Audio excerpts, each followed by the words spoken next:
Hi everyone, George here, and I'm so excited today because I'm aquascaping again, yes! So I'm at my friend Vince Thomas's place. Some of you may know who Vince is. He owns Aquarium Connections, does very high-end installations, especially reef installations. I filmed a beautiful two-sided room dividing reef. Last month it went viral, it's had over 300,000 views, and give it another view if you want, I'll leave a link up there. He used to have this as a beautiful reef aquarium. I'll overlay some footage of how this used to look. But a bit of a story, Vince, because he deals with reef tanks every day, day in, day out, he didn't really want to come home to a reef tank. He wanted something fresh, literally, fresh water. So he's employed me to do an escape for him. So we're going to create something together. I'm really excited about this one. It's not going to be particularly kind of super complicated scape or super high-end plants. It's going to be relatively low maintenance. I'll explain why at the end because I'm going to reveal the fish choice, which is pretty special. But we've got some beautiful hardscape, some amazing plants from Tropica, and I'm going to take you through the whole aquascaping process. I really hope you enjoy this one, guys. I'm so pumped for it. Give me a thumbs up if you do enjoy it. As always, subscribe if you haven't already, and let me know in the comments which question shall I ask. It can't be what fish shall we add because we know what they're going to be added. I'll think of a question at the end, you can look forward to that. Let's check out this epic wood. So I've got 3 pieces all together. It's all been pre-soaked, it all definitely sinks. Love it. So more than enough wood, and then we've got some dragonstone, I'll show you that. So I got some awesome pieces of dragonstone. Shout out to Aquarium Gardens for helping out with these beautiful pieces. Really need to give this a good clean. I don't know if you guys are aware, but dragonstone tends to be really caked in like clay. Obviously it's natural where it's taken from in nature. It's very clay heavy, very mud heavy, and unless we clean that off, it really clouds the aquarium water severely. So it's worthwhile taking your time to give it a good old rinse off.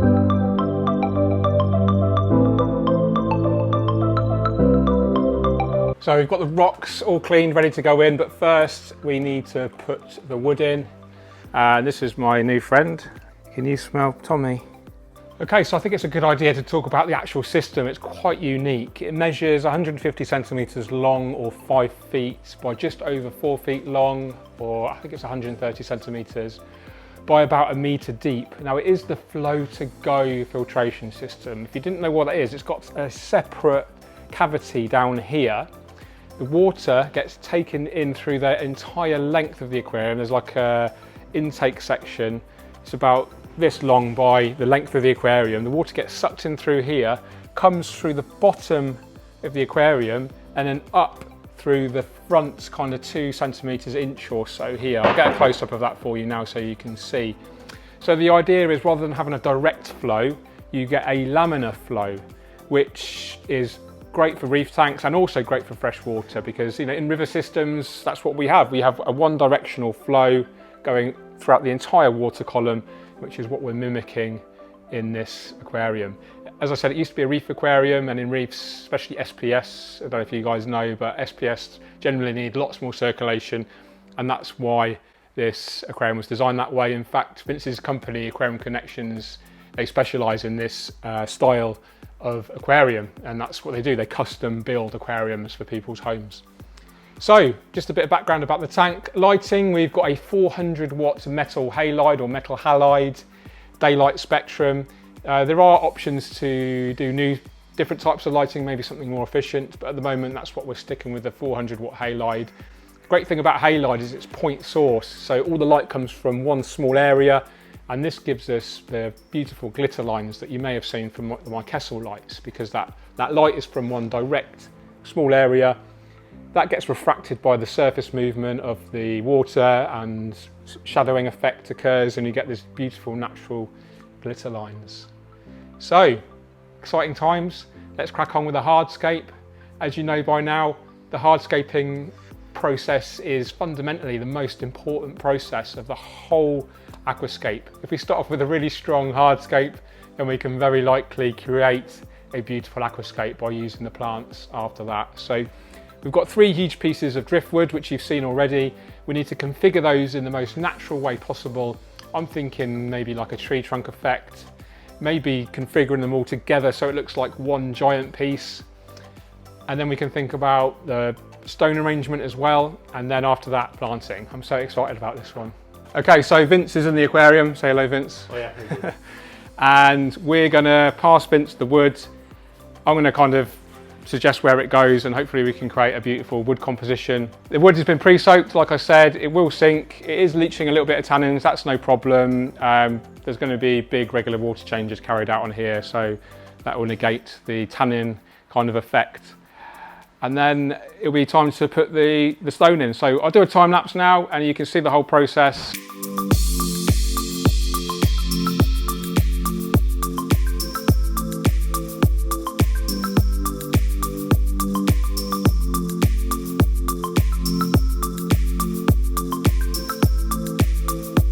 Okay, that came together really well. It almost escaped itself. 3 amazing pieces of driftwood. Thanks to Vince for jumping in there and doing the hard work while I just sort of pointed out and showing where to put the stuff. But hopefully you can see the kind of concept we're aiming for. We've interlinked the 3 pieces to create the effect of one giant piece, like a tree trunk with the roots coming down. And then we can enhance that, we can harmonise and complement that with the dragonstone. So we can use the grains in the dragonstone to flow along the same lines as the branches. We'll probably put the biggest pieces in first, starting from the back right, and then use some choice pieces coming further down. We do want to leave a lot of open space for the fish, which I'll tell you about later. Put the vast majority of the stone in the back right, which is going to give us this really nice triangular effect, and it's going to be perfect from viewing from this sofa and also from front on as well. I'm really excited. I hope you are too.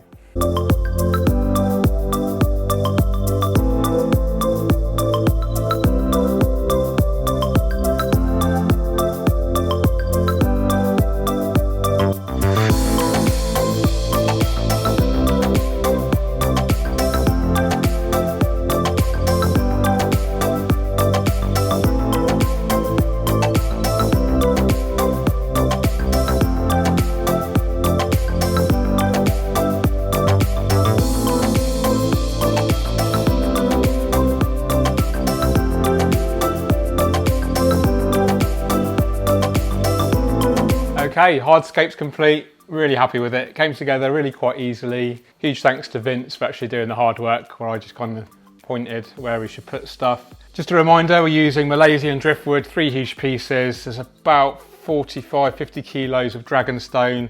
And I think we've got 8 15 kilo bags of Hugo Komishi natural gravel. Grain size is about 1 or 2 millimeters. I really love this stuff. I use it in quite a lot of aquascapes now. So next step is planting. Got some beautiful epiphyte plants from Tropica, from our friends in Denmark. Shout out to those guys. Big support of the channel, of course. And there's about 90 or 100 pots in here in total. We've got a mixture of Bucophilandra, Anubias, Microsorum, and all these epiphytes. So attach them to the rocks and the wood. And I'm going to position them strategically, so hopefully it creates the illusion that we've only got one giant piece of wood, almost like a tree trunk with the roots coming down, and also wedging the epiphytes in between the gaps in the rocks as well, which is going to also help enhance this natural feel. Let's prepare the plants and get them in there.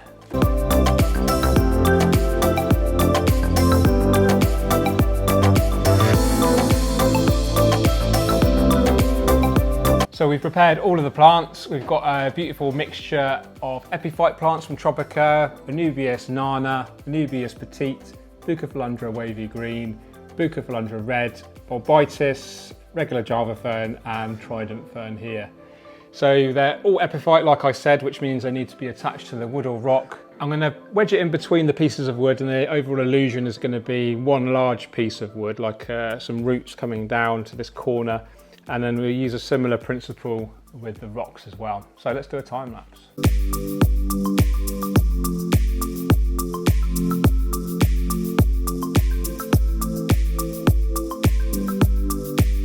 Okay, so we've planted. How exciting. Really happy with it. Vince is happy with it. We've got a bit of an audience. I think they're all happy with it as well. So we've been keeping the plants wet by spraying them. They're 400 watt halide is quite intense, producing a lot of heat, so really important not to let the plants dry out. Used epiphytes, we talked about the species earlier, and I think I've achieved my aim of planting between the pieces of wood to get this overall impression of one large piece, and the same with the stones. It shows how many plants you kind of need if you want to create any impact. You know, there's almost 100 pots in here, and you can see we've not even planted into the substrate. So just a lesson for you guys, you know, if you do have a large aquarium, sounds like common sense, but you will need to invest in a lot of plants if you want a decent planted tank. And if you didn't know already, the more plants you have, the healthier those plants are, the less chance of algae you get. So this is really important, not only to buy enough plants, to make sure they're good quality. You know, thankfully, these are, you know, very lucky to have these shipped direct from the greenhouses in Denmark by Tropica. Can't really get much fresher, so this gives them the best chance possible for success. Vince is going to be using CO2 injection, auto liquid fertilizer dosing. There's obviously good lighting. We might upgrade this or change it at some point, but it's absolutely fine for these plants. Time to fill up now.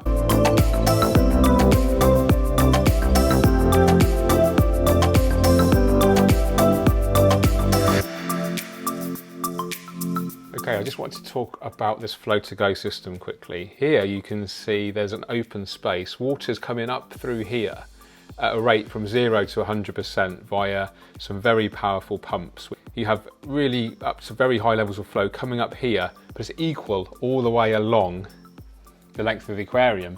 So this creates this what we call laminar flow, which ensures we get a really consistent flow throughout the whole water column rather than a direct flow which you experience in most aquariums. Now I think this is perfect for a plant and tank aquascape because we're going to get super efficient distribution of CO2 and nutrients, and this is going to ensure really healthy plant growth, and that means less algae growth. So just to show you that, really cool. And just out of interest, this is only on 5%, so we can go a lot higher.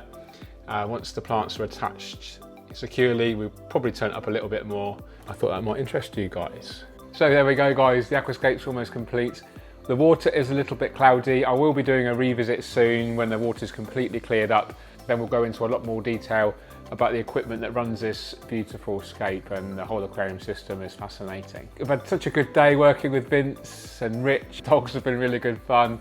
It's been really sunny. I do apologise for the weird lighting situation that's been going on throughout the video. But hopefully it's not spoilt it for you and you've still managed to enjoy the process of how we created this amazing aquascape. So as promised, there is a question for you, and I was going to tell you what the fish is that's going to go in here, but I'm going to save that for the next video because it is super special. But I would like to know, what fish would you put in here? Because I think it could host a huge variety of fish. It's such a big aquarium. It's about 400 gallons, just the display size. And then there's a 500 litre or 125 gallon sump behind it as well. So total system volume is about 2,000 litres, 500 US gallons. So scope for lots of fish choices, monster fish potentially. Let me know in the comments what you'd put in here. So thanks to Vince for inviting me over into his beautiful home and letting me get my hands on this amazing aquarium and beautiful scape. I really love it. Something completely different to what I normally do. Loads of open area. Epiphytes aren't so much of a change from my comfort zone, but the pieces of wood are amazing, and I'm really happy to use such great hardscape. So really hope you enjoyed that one guys. Really loved making it for you. You give me a thumbs up if you did enjoy it. Subscribe if you haven't already, and make sure you hit that bell and you'll get notified every time we upload a new video. You take care, keep on scaping. Cheerio.